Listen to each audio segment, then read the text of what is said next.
Hey. How's it going? It's going well. Oh, good.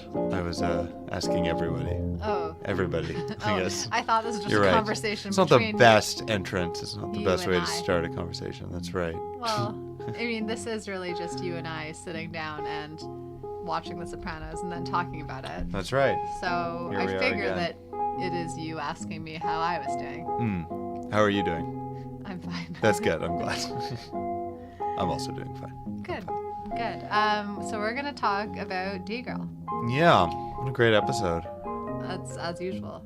You know, I think it might be a good opportunity actually to point out on this one of the writing that exists on this show.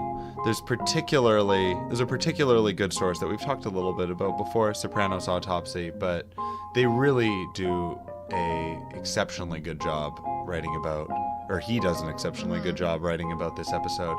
So yeah, we would definitely recommend. We can put a link in the episode. I'll do that when I put up the episode. Yeah. I mean, not only in terms of watching this episode, but like actually just in terms of like looking at life. I think his write-up on this episode is particularly. Yeah, and for me it also stands out because crazy. there's other places that do write about this show, and it's a great way to get some ideas about the themes and some perspectives on what's happening on the show, like AV Club or something. But this episode in particular really stands out for me just in terms of how much deeper he goes than the other sources. And so we won't be kind of spending too much time trying to repeat anything that he does, but we just, we're big fans and recommend that you check it out because his writing's great. Yeah, and I wish I were as smart as him, so definitely Me too. Go read that.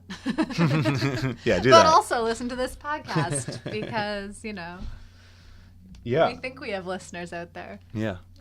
But this is really a great episode, and I think that it starts to kind of get into that idea of the big nothing. Yeah. That's kind of one theme that starts to really be introduced. This this aspect of existentialism that AJ's kind of struggling with introducing in this episode is kind of really full on attacking like some of these kind of philosophical themes that have been kind of ruminating for the whole show. Yeah, well, and it's they come out the absurdity of life Yeah. rather than kind of any kind of logical progression of things, right? It is kind of, it deals with the absurd. Yeah. There was one quote actually that I kind of wanted to start with to Sure. read, and it's in one of the very few scenes with Melfi in this episode. The only scene with Melfi in this episode. That's right. Yeah. And because we come and talk about this right after seeing the show, required some stopping and starting to get this whole quote because there's a lot of words. I know what quote Alex is going to say. But I think it was pretty pivotal. Yeah. And for me, it's something to really think about. And the quote can really apply to almost all episodes of The Sopranos. So I did kind of want to talk about it. And the quote is, "When some people first realize that they're solely responsible for their decisions, actions, and beliefs, and that death lies at the end of every road, they can be overcome with intense dread." Let it break. "But a dull, aching anger that leads them to conclude that the only absolute truth is death." And then Tony actually responds, "I think the kid's onto something later in regards to feeling those thoughts." So yeah, for me that was kind of a standout a little bit, to think about personal accountability, to think about people being solely responsible for their decisions, and then realizing that at the end of all that there's this inevitability of death. And so what is the purpose of one's life? And also to just think about the impact of coping with thinking about your actions and decisions and how it impacts your life and potentially the lives of others around you. Yeah, I think like you're focusing in on the decisions and actions, but I think a really big part of that is beliefs. And I think that maybe I'll talk a little bit about religion at another point in our conversation, but I think like all of those are things that we're ultimately responsible for. We're responsible for choosing those things, but they all do kind of end up in the same place, right? Yeah, like and that, and like, they say like, there's no absolute truth except for death, right? Yeah. That was what Nietzsche did say. And that, you know, no matter kind of what you choose to believe, no matter what you choose to do, no matter what you decide, there is this one kind of ultimate thing, and it's kind of like what you do in the meantime. Yeah, and there's a few things in this quote. I mean, that topic of absolutism, that's something that we've talked about. This show deals a lot with ambiguities, and characters are out there looking for absolute answers, and they don't always exist. Well, the only absolute truth that we have is death. So that's a really interesting thing to think about. It's also interesting because of this responsibility for decisions, actions, and beliefs.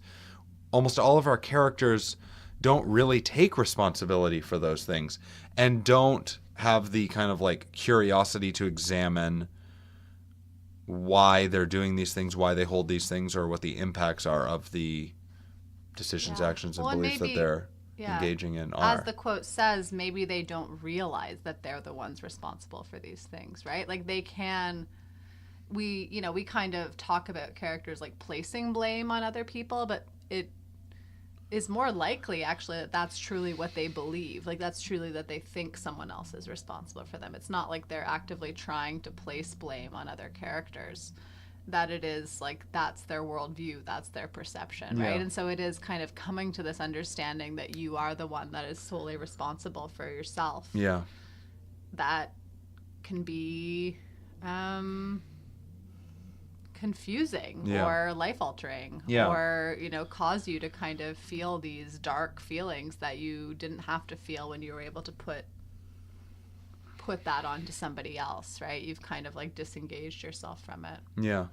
It's interesting how in the quote too they talk about a feeling of being overcome with intense dread. And so that feeling of intense dread, I feel like that's something that in some ways kind of hangs over this show, particularly in the final 3 seasons.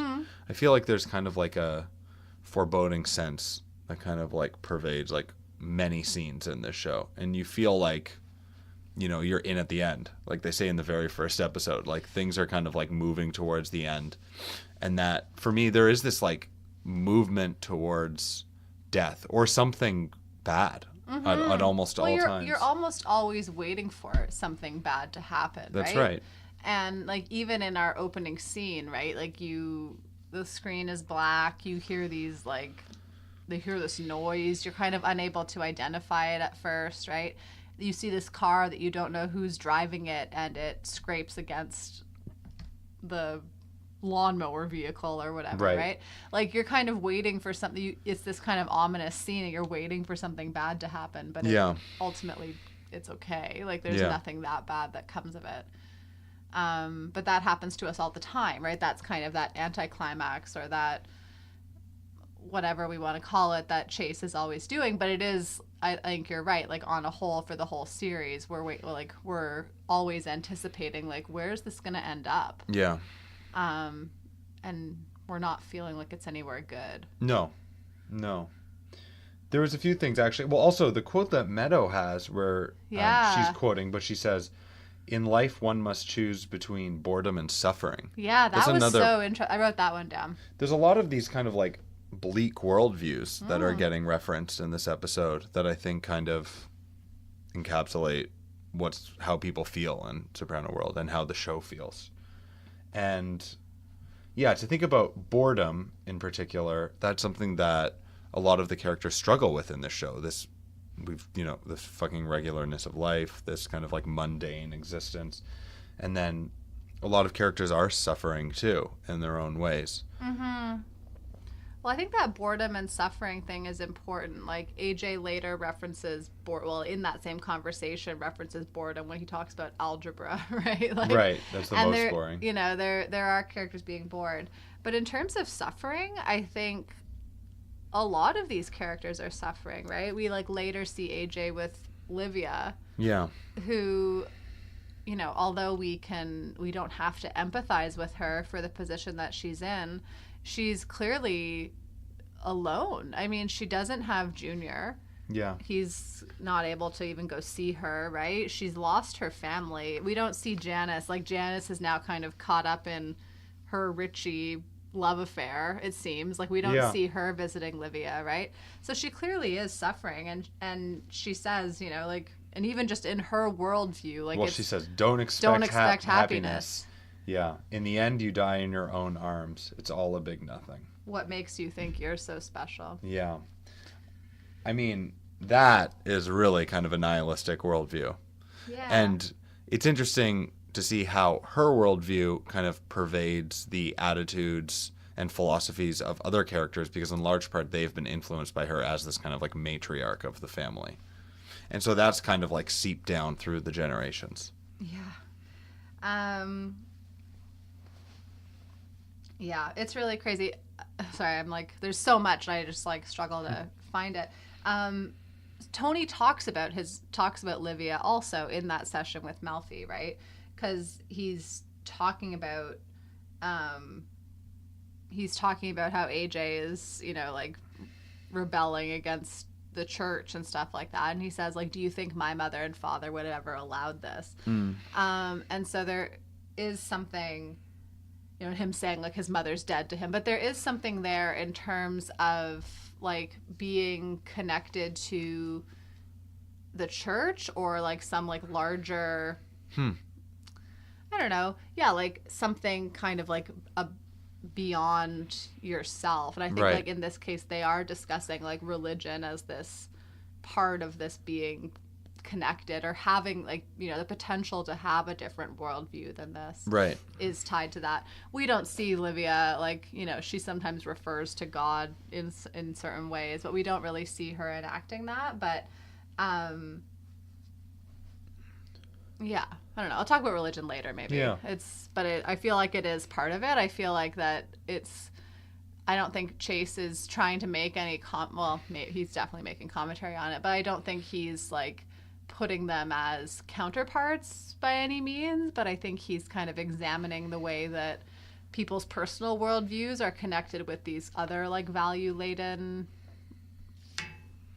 religiosity or philosophy or something like that, and how it's possible to kind of reconcile those two. Or do you just need to be black and white? Do you just need to have one worldview or the other? And I see that come into play a couple of times, and it actually like it's indicated by they mentioned 2 time frames during this episode. Right near the end of the episode, they tell AJ to go be a good fucking Catholic, a good Catholic for 15 fucking minutes. And then he says to Christopher, like, I'll give you 10 minutes, and if you come back, then I'll assume that you've left whatever that is that's calling you behind, right? So it is kind of this, like, black and white kind of view, like you're either in or you're out. Like, are you a good Catholic or are you not? Are you in the mob or are you not? And there's nothing new with that. I mean, Tony's been exhibiting that behavior the whole show. There's actually a really interesting line that he has with Melfi again, where Melfi's explaining existentialism, and she says there are no absolute truths, and Tony's kind of incredulous, and he says, and you believe that? Which I thought was kind of fascinating. Yeah, well, because you're stating then an absolute truth. You're saying absolutely that there are no absolute truths. Right. Yeah.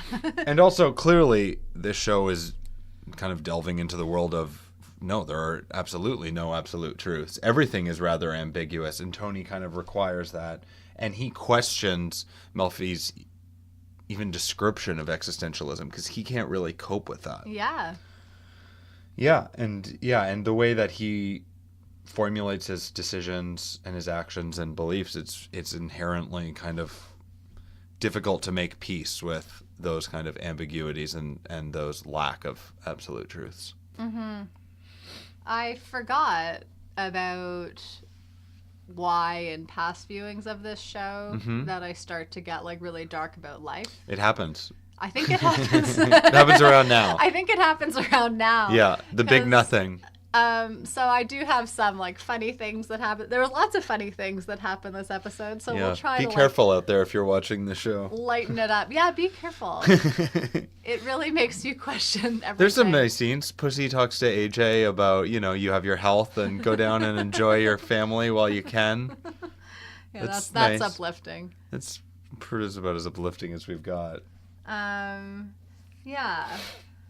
I'm sure we'll come back to these ideas kind of as we talk about other things, but I think that quote really does sum up a lot of it for me as well.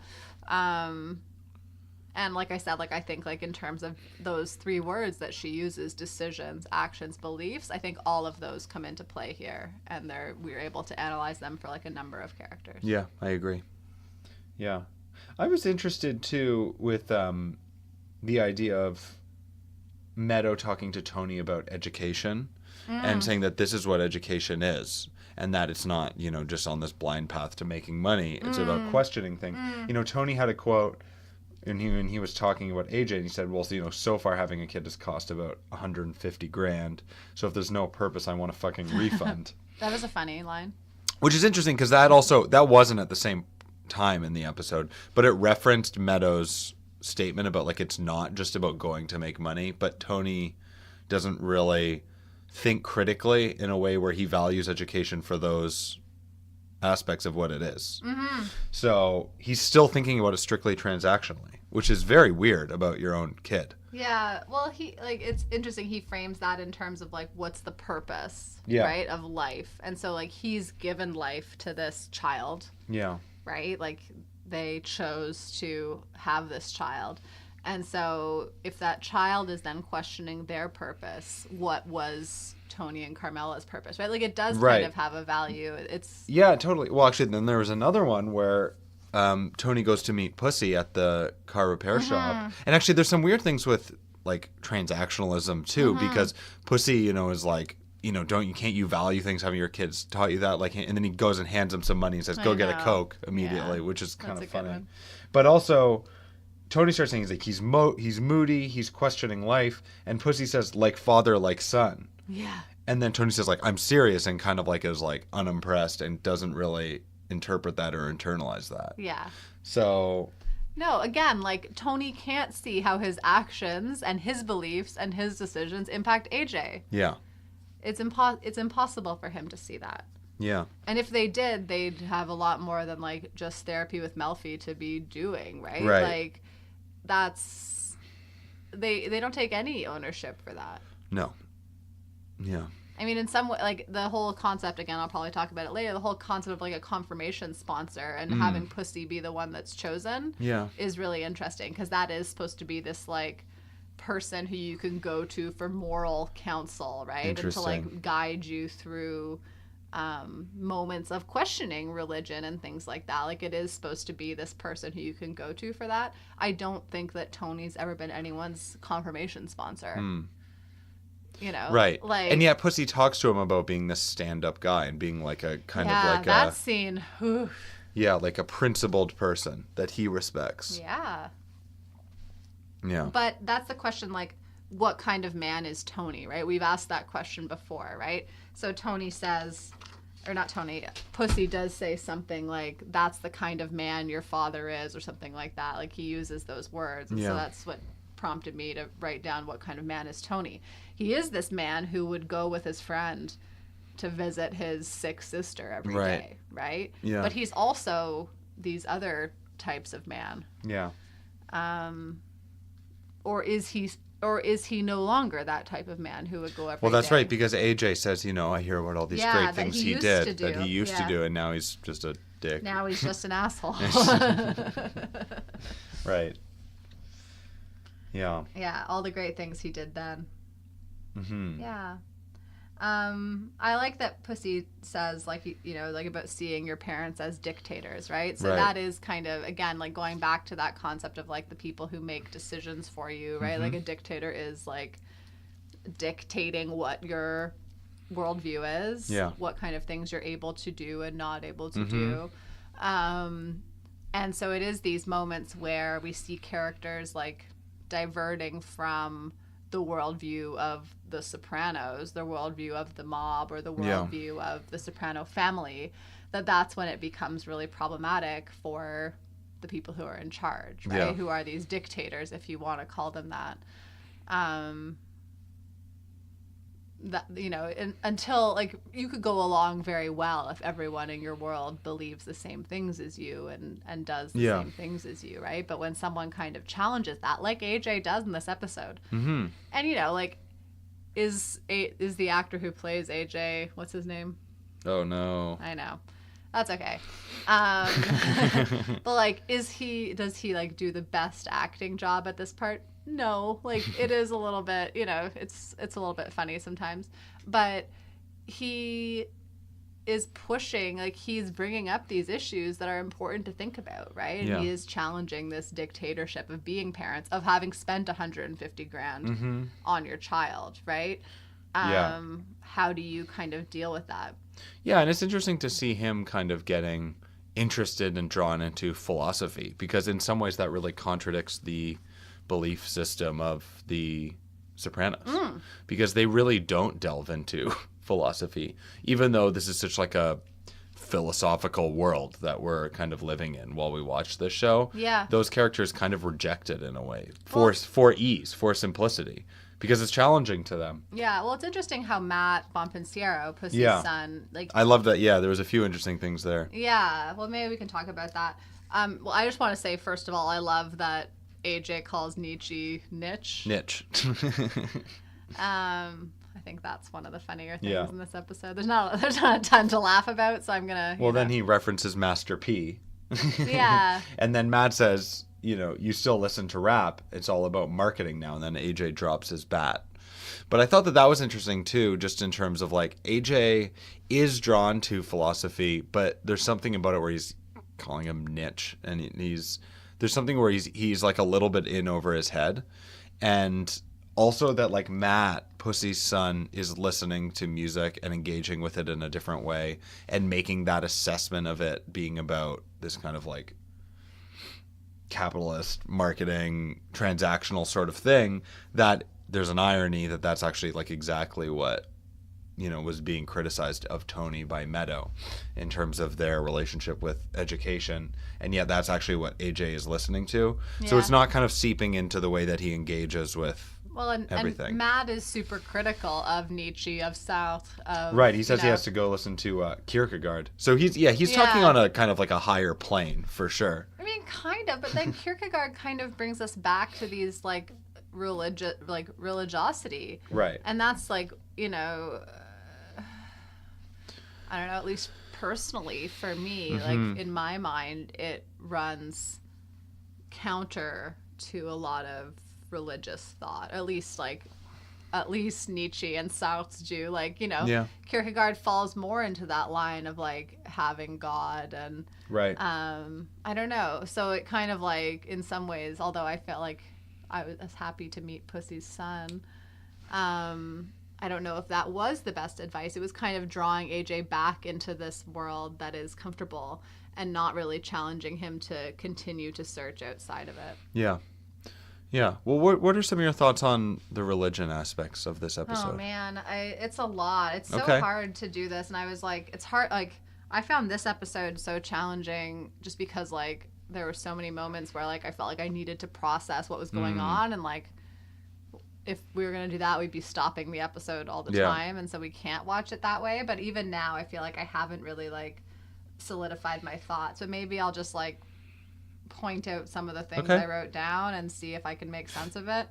I think the one thing that comes up in this episode that's come up before is kind of the how some of like the religious answers to things are really silly. So we see that with Father Phil and Carmela in college, right? That's probably like one of the most key episodes where we deal with religion before this.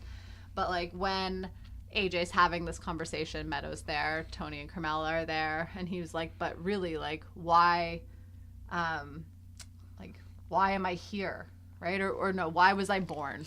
Right. Right? Because Adam and Eve. Yeah, and that's just such like a stupid answer, right? And I totally appreciate that that's like some it's an absolute truth. Right? For some people, absolutely. No, but it is. Absolutely. It's lacking the nuance that a question like that could bring about. Because it could be a very ambiguous answer. It could be shrouded in, well, we have like these possible answers and it's complicated and, we do our best to explain it, but there's still ambiguity involved. Whereas if you're seeking an absolute truth and there's comfort from that, then you can answer that very quickly and very concretely with an answer like it's Adam and Eve.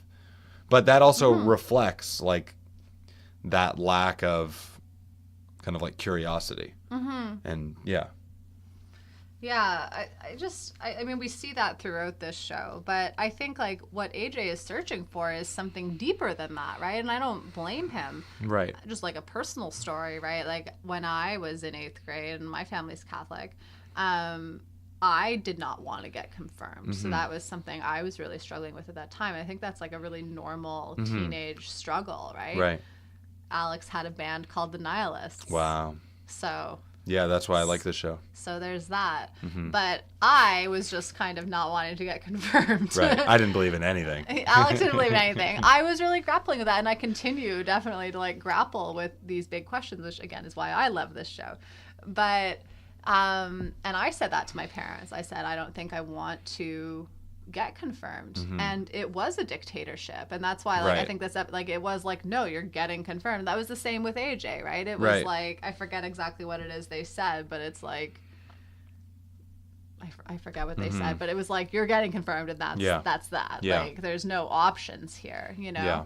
And he's seeking something deeper than that. And in some ways, like, I'm glad, you know, like, Pussy was his sponsor, because I think, like, at least Pussy has some kind of level of, I mean, because he's going through his own shit, I guess, but, like, he at least has some capacity to understand these dualities, or kind of, like, struggling with two polar kind of ideas or draws, right, that he can understand that. And he does he says that to Tony, like, it's normal at this age, or whatever he says, you know. We see people like Christopher even grappling with it, right? Like Christopher's like, well, I don't want the church to fall down on everybody or something like that. Like he doesn't want the church, with all his sins, he doesn't want the church caving in. Yeah. So he's trying to, you know, and that, see, like, so that's the thing. Like Christopher can understand, or like Christopher's, not that he's grappling with it, but Christopher is acknowledging that there's some kind of disjointedness between that, right? So like he's saying like, I have all these sins, and so how could I go to church? Right. It's not black and white, right? But for characters like Tony and Carmela, they're not even really thinking about that. And even in Carmela's and Tony's interactions with Father Phil, for example, right? Like they can still see themselves as good Catholics for more than 15 fucking minutes, right? They see themselves as this. Right. And it's like without acknowledging this other side of themselves. Right. Right? Or like you're keeping those two things separate, which I think is hypocritical. And that's a lot of the big reason why I don't like religion. Yeah. Is that kind of hypocrisy. But you can see this kind of like younger generation is dealing more with those things. Like, yeah. So I don't know. There's something with this episode that always really kind of hits me on like a personal level. Right. And I think it is like reminiscent of that kind of level of hypocrisy. Like, why should I follow what you are doing? Or what you say is the good thing to do. Right. Or what God says is the good thing to do. Is this really answering some of the bigger questions that are out there? Or are we just kind of like choosing to believe that because it's comfortable? I think that goes back to like, we're responsible for our beliefs. Like, what's the implication of choosing to believe that on the rest of who you are as a person, or the rest of your character? Does that make sense? I feel like I'm talking around in a circle, but no. Yeah. No. Yeah. The other thing I thought was an interesting line was when he is talking to Matt Bonpensiero, and, well, I guess it's Pussy that's talking to him, but Matt's hitting baseballs, and Pussy's like, well, it's part of your tradition, right? And AJ says, baseball's not part of my tradition. Yeah. And so I liked that, like that getting confirmed is part of this tradition, this part of this lineage. Of being Italian, I think is a part of that, but like being Catholic regardless of your heritage. But I like that Chase, I'm just going to put it on Chase, the writers and whoever was involved in this also like incorporates baseball. Like there is this like American tradition too that's pulled in there. Yeah. And so like, what does it mean to be American? What does it mean to have these like core values, whatever those mean. Again, it ties back into like what are absolute truths or what are our societal values. Yeah. Do those even really exist? Yeah. But I liked that line, like, it's part of your tradition. Baseball's not part of my tradition. Anyways, I'll still like grapple with this. I don't have it all figured out. Yeah, no, I think that's an interesting part of this episode in particular. Yeah. I was really interested too in like Chris's trajectory throughout this episode. Yeah. And his interactions with Amy. I thought that was really interesting. Ooh, yeah. Yeah. Well, I mean, so right at the very beginning, I just thought it was interesting how they kind of like very efficiently kind of show some rifts between him and Adriana with like her comments about Vince Vaughn and him clearly being kind of like a little bit unhappy with that. But then, yeah, again, just like so efficient in terms of the way they write things. So her saying when she's asked what she does, I'm in the food service industry, and then there's actually like laughing right after, which is kind of like demeaning. So we can see that she's kind of struggling with her identity, and that's something that's happened before, you know, with in the first season trying to go into the music industry. Yeah, and then you know Christopher goes over and intimidates those guys who leave. There's one thing that I thought was interesting there, too, and this is all just kind of like setting up the drama that unfolds largely around Christopher in this episode. But then when they're talking about the screenplay and Adriana kept the screenplay and she says, I believe in you. Yeah. Which is interesting in thinking of her as just like actually like a supporting character for Christopher and then seeing him fuck around on that for the rest of the episode. But yeah. But then there's also, like, when she says, I believe in you, then there's also, like, a very interesting edit. It's a very, like, soft edit that kind of, like, immediately brings us back to the Soprano house. And so I was thinking, like, I believe in you. It's almost like kind of fantasy. Well, it's almost, it's religion, almost, like having belief in something. Right. Yeah. Yeah. Mm-hmm. Totally. It's like this like unquestioning belief, right? That's what religion is. That's what it made me think of. Right. Interesting. And it kind of requires that because, I mean, at the end of the day, it does not seem like Christopher is a particularly talented writer. It seems like he doesn't really have the skills to even begin thinking about a career in screenwriting. Yeah. But, you know, she does have this belief in him. But there was something about the edit that seemed very deliberate to me that made it seem even more like fantasy. Then it comes across It was to, this like kind of like slow fade. And the fact that it goes to the Sopranos house, it seems like there's just like a draw always for him to end up back there. And that's where the episode ends. Yeah, no, you know, with him contemplating on the stairs and then walking back in. Yeah. Yeah, I mean, but like, I believe Adriana when she says that. I believe, me too. Kind of like she believed in her. What was their name? The name of her band. Defiler? Defiler. Oh, Defiler, of course. Like, she does really have this, like, belief in people. Like, I think she sees the good in people. Yeah. And whether or not those people can act on it, like, there's obviously something in Christopher. He does, like, he actually does have some skills. We don't get to see them, but like she's able to see them, and she does believe in him. There's other reasons why he's not able to like go through with those things, you know. Totally. And I feel for her in this episode. No, I feel for her all the time. Yeah. Well, in this episode, she has a particularly rough time. Yeah. I thought it was interesting just in terms of the way they portray the film industry. There's something like a little bit pretentious about it.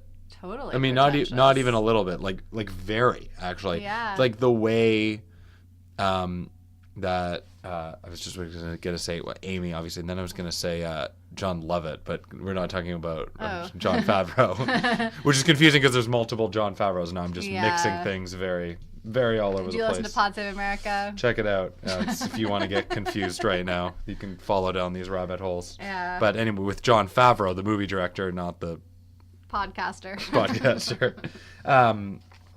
The way that they talk is interesting, and there was a couple scenes that kind of made me think about that. For instance, when Janine Garofalo is in that final scene, and then Amy says, the silencers underscore their voiceless place in society. I love which that. just seems so precious and so trite, and makes me, again, think about this insane over-analysis. I'm like, what are we doing sometimes? Because they seem to be kind of, like, making fun of it in a way. It just seems like what a kind of, like, obvious and unsophisticated kind of, like, way to draw a metaphor from something. Well, and it seems besides the point, really, or forced. Yeah, well, Chase and the writers are obviously playing with that, right? Like, I love the line where they're talking about where Chris and Jon Favreau are in the hotel room, and they're talking about swingers. Yeah. And he says something like, what was the movie he was comparing it to, though?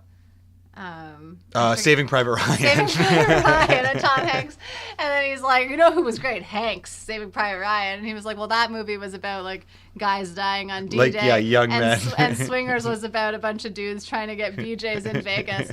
Like, and that's a real movie that Jon Favreau made, right? It is this kind of, like, whatever the word I'm looking for, like, between reality and fiction. This is, like, a real thing that's happening in this fictional show. Yeah. But I'm just, like, imagining the conversation where Chase calls up Jon Favreau and is like, we want to have you in The Sopranos. Yeah.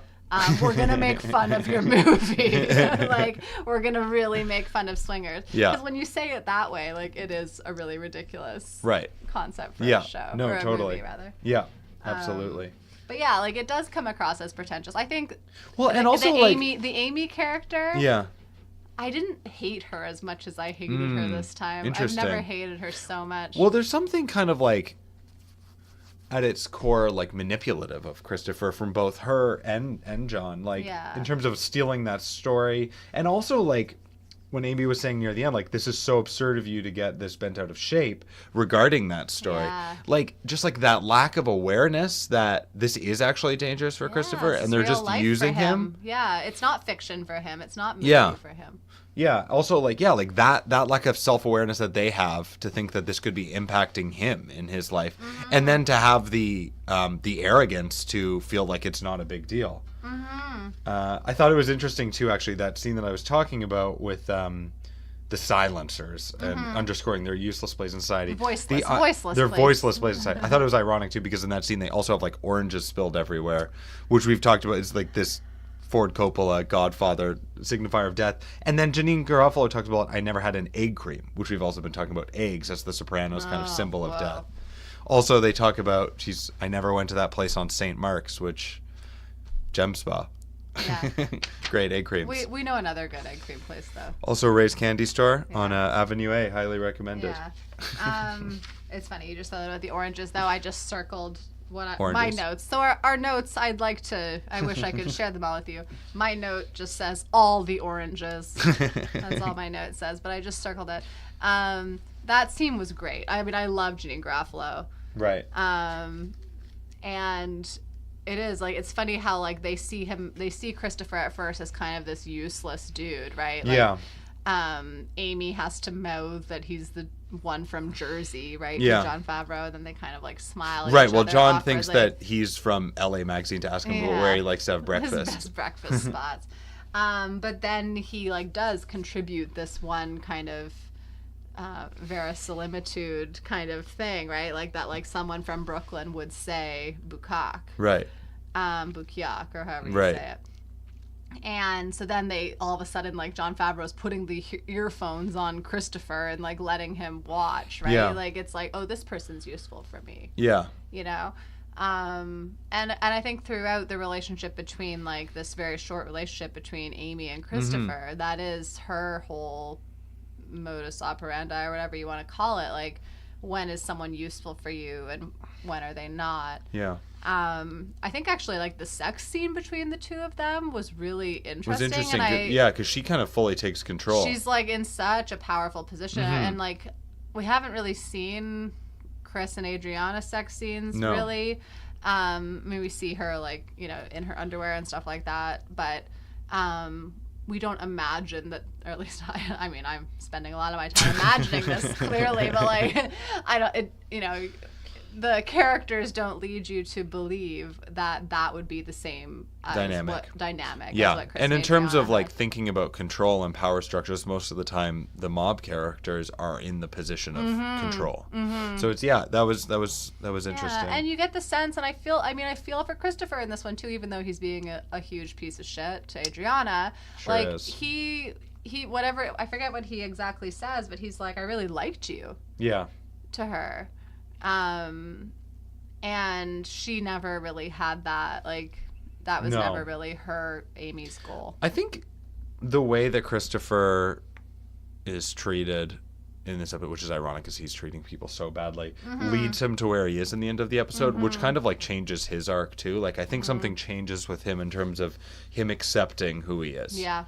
And there's two interesting shots near the end where he's with Amy. Amy's looking way down on him. We have like a super high camera angle. She's up like 6 stairs. Yeah, making Christopher look, super diminished. And then we have another shot with Tony looking down on him. Again, he's looking super diminished. So it's like kind of back to back. He's just kind of getting like belittled, kind of beat down. And then there's a shot of him like alone in the hallway.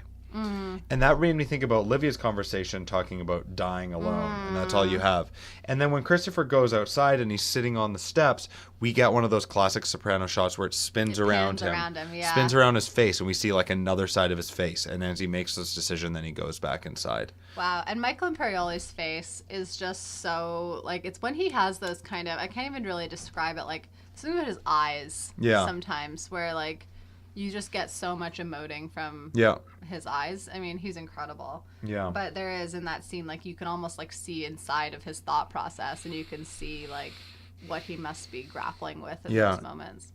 And again, it brought me back to some of the questions that we've brought up in past conversations, where it's like, is it possible to escape? Right? Like, when Tony said, like, if you're not here, like, I'm done with you. Yeah. Basically. Like, I don't ever want to see you again. I don't ever want to see you again. Like, was that a real possibility for him? Probably not. Yeah, I don't know. Yeah, and that's for me why earlier it seemed like fantasy when Adriana was believing in him. You know, every road was going to draw him back to the Soprano house.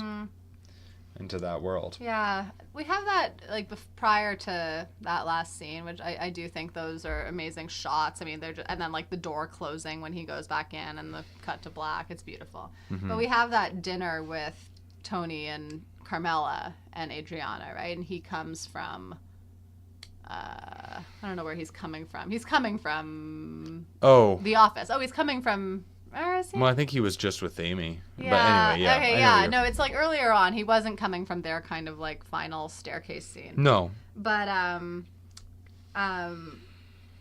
they're talking about food. She brings. I mean, when you're married, you'll know the value of fresh produce. Fresh produce. That was a funny line. But I liked that he was really upset by them talking about food. Because I think in this show, like, food is kind of part of religion, right? And we talked about that in college, particularly. Like, there is this, like, link between, like, I don't know, like, nourishing one's self and nourishing one's soul, or, like, the consumption that's kind of required in those. And, like, even just, like, if you want to go a little bit deeper, like, the... what do they call it? Now I'm being a bad Catholic, but don't look at me. I can't help you. I know. I'm not looking at you. Trust me. It's trans something. It's like the fact that, like, Jesus' body and blood is represented by bread and wine. Something about trans community. Something. Okay. Something like that. There is this, like, I don't know. For me, like, the food thing is really linked with religion in this show. Interesting. And it is, like, it's this it's about, like, kind of this all-in belief system. Yeah. And, like, you're consuming this information or this I don't know. It doesn't really make sense. I'm still grappling with that one, but there was something about the fact that he was, like, really upset about the food there that linked me back into this kind of critique, if you want to, of religion versus other philosophies. Right. Interesting. I don't know why you care about fresh produce when you're married, though. I don't know why that would change. I don't know why you would start to care about fresh produce after getting married. I don't know. I mean, if you didn't already care about fresh produce, it's probably not going to change. If you did care, you'll probably continue to care. Maybe you'll stop caring. I don't think marriage would change that. Do you have some other thoughts? Well, the other part was a couple little things. Mm-hmm. That story of John Gallo? Oh, maybe, yeah. Gallo. The one who Jon Favreau wants to make this movie about, right? It's interesting, like, in terms of, like, we were talking about the film world or whatever, mm-hmm. and how it is this kind of, I don't know, commercialized or fake kind of world. The story that what Chris says is like they're like talking about the show. Yeah. Like, I want you to like, you know, give us feedback on how people say things, blah blah blah. And Chris is like, well, I was only like 3 years old when he was around, right? Yeah, when he got clipped. When he got clipped. So I mean, really wasn't around. Yeah, and so I think that it kind of does go back to that like golden age of the mob, right? And like, is anyone really interested in the mob now? Interesting. Except for The Sopranos. Do you know what I mean? Like, are there other modern mob movies or TV shows? Right. No. Yeah. I don't think so. You know, there was a reference to The Godfather, like when they were talking in that pizza restaurant, they were like GF1 or whatever, like, which is a funny way to refer to The Godfather. But they were talking about like the movie guy in Godfather. Johnny Fontaine coming instead of the Tommy Dorsey. Yeah. So yeah. So for me that kind of stood out. I'm just gonna kind of read out some of mine. I'll let you talk about Chris and Adriana wearing really colorful clothing. No, I'm going on sabbatical for color sabbatical. Okay. Let me see. Oh, that Pussy's house is by a cemetery again. That kind of did like pretty foreboding. Oh, it was. I mean, I wonder, like, was his house always right by the cemetery? I don't think we've seen like that shot of like him on his porch and seeing. But it was behind. definitely like we're talking about like AJ's talking about these concepts of like life and death, right? And even that quote, you know, like that, you know, I can turn your page over. Mm-hmm. They conclude that the only absolute is death, right? We have this like foreboding symbol of death there, so I thought that was interesting. I had Livia, the safety belts, her story. Yeah. Her imparting wisdom on AJ, you know, him saying that he was coming to her because she was older and wiser, and then her telling him basically not to wear seatbelts. Yeah, I love that too. Was indicative of how toxic she is as an influence. Yeah. You know, she has so little screen time in this episode, and yet the information that she manages to give off is pretty profound about a philosophy of a big nothing and don't wear your seatbelt. Yeah. Well, I love how we go to that scene also from the sex scene between Christopher and Amy. Like, we see them in kind of some sheets, but then the sheets are then Livia's sheets. It's a cool transition. Yeah. The only other thing I had was that,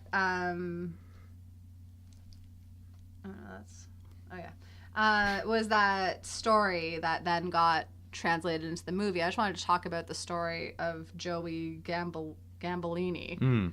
Right. I was worried at first. I forgot, like, who that story was about, and Chris kept being a little bit, like... Right. Like, he wasn't saying the name, right? He was, like, a made guy, a friend of mine, a made guy. Do we know Joey Gambolini? Not that I could think of. Okay, me neither, but I'm going to pay attention to that. Seems like it was an old story, right? Seemed like it, but Chris he did say, like, a friend of mine. I mean, it happened 15 years ago. That's true. Right? Yeah. So...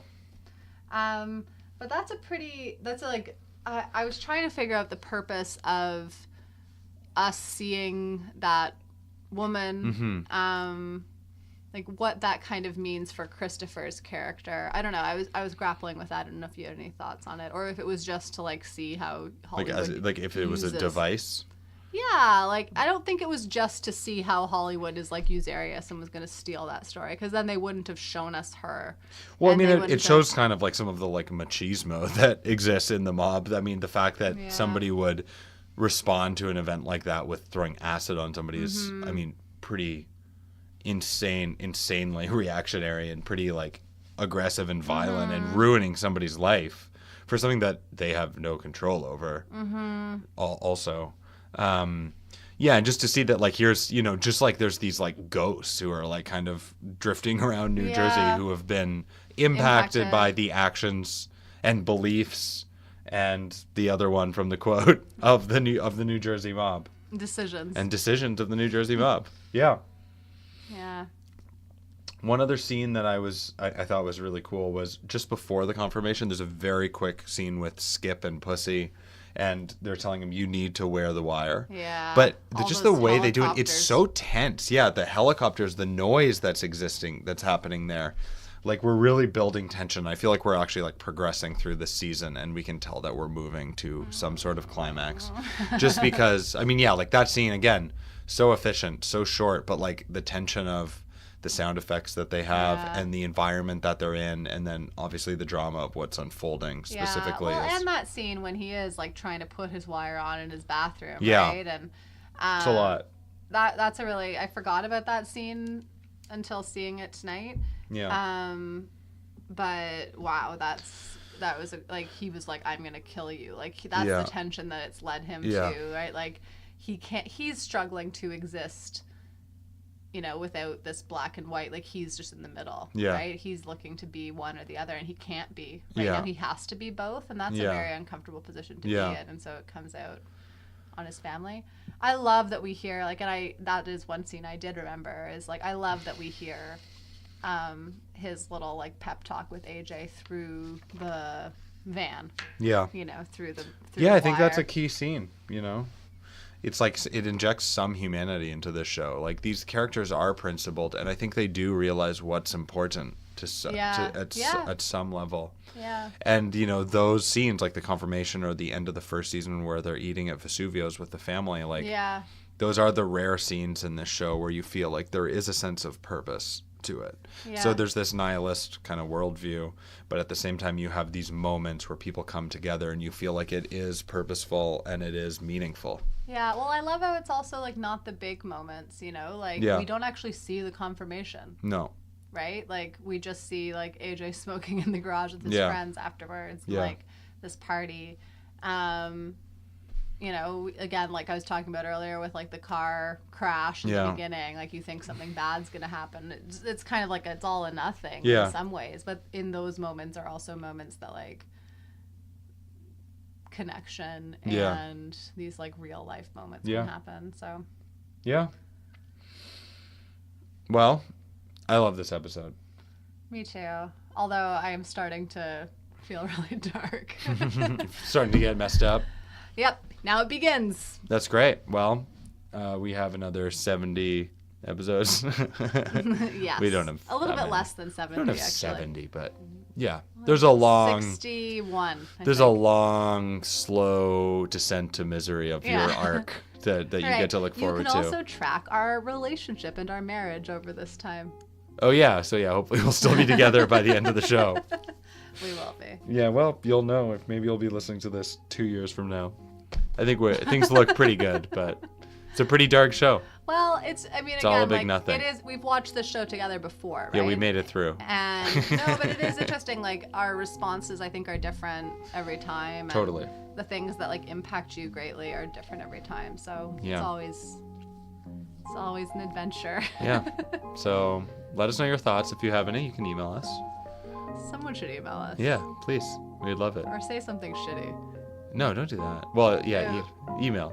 Yeah, you can email us whatever you want. I'll read the email. Okay, yeah. Okay. She's stronger than I am. Okay. And yeah, see you next episode. Full leather jacket, like I said last time. That's right. Yeah. Thanks so much. Bye. Thanks so much. That's weird. That's weird. Are you on the phone?